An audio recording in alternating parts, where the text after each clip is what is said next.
Sharita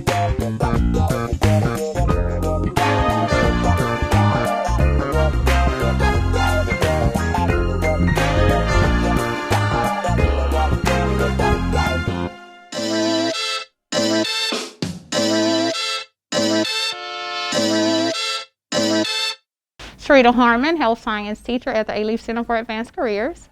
It feels absolutely amazing to be one of the winners of the National Life Changer Award. First, you have to be nominated. That means someone has acknowledged what you do in the classroom and in your community. Once that nomination is submitted, you have to complete a whole profile, which is then published for everyone to see. And after that, you're required to share that with everyone, your colleagues, the district, the school, your students, community leaders, community partners. And in turn, they leave comments of encouragement. And from that, the Life Changer team, they read those things and they go through. So not just being nominated, but when they look at your profile, how are you in the classroom? Do you have proven leadership skills? How do you connect with your students, your colleagues? Are you making a positive cultural impact in your school and in your district? What do you do in the community? What sets you apart? And things of such. So once you go through that, and I'm one of the winners out of 733 teachers that were nominated in the United States. So I'm very proud of that. I actually have two nonprofit organizations. The first one I started in 2012. I had the idea, my favorite holiday is my birthday. And so my birthday was approaching and I wanted to, what can I do outside of the typical having a party, going to dinner? At the time I was working on one of my master's degrees and I thought about feeding the homeless. So I started an organization called Blessed to be a Blessing, which benefits the homeless and the less fortunate men, women, and children in 2012. And this year we actually celebrate year 10. And what it started as was a party in the park where we feed the homeless, and it morphed from just feeding the homeless to a real party. So we would feed the homeless, have a DJ, have seating.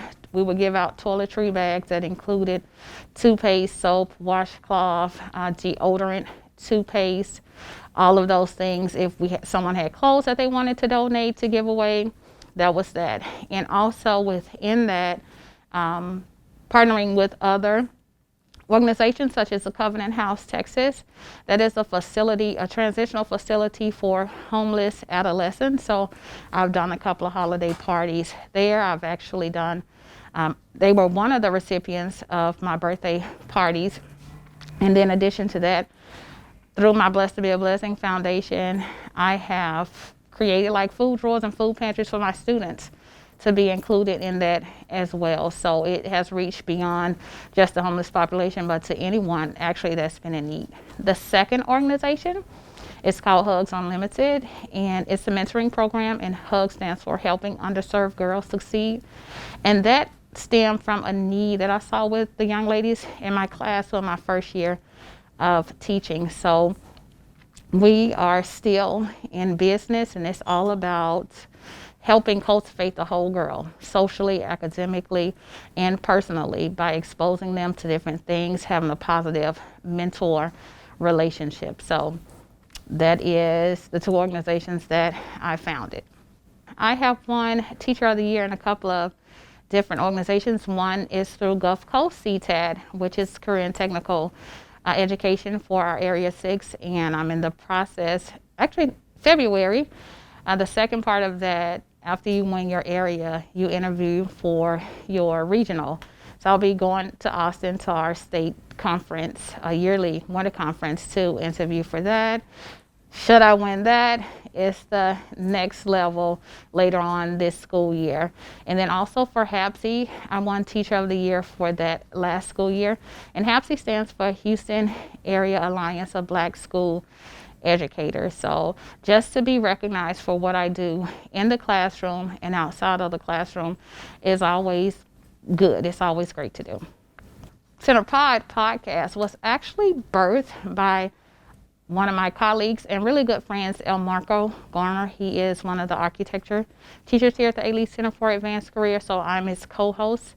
And it's all about empowering, encouraging, and inspiring educators, being a voice for those who, sometimes people have these thoughts, these feelings and ideas. They just don't know where or how to put it out there.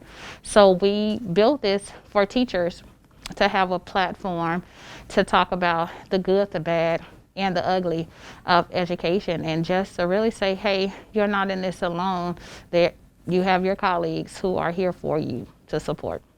What I would give to students and staff members, especially over these last almost 2 years with the pandemic, I would like to encourage each and every one of you to stay or remain steadfast, remain encouraged. Life goes on, things happen. We are all here together.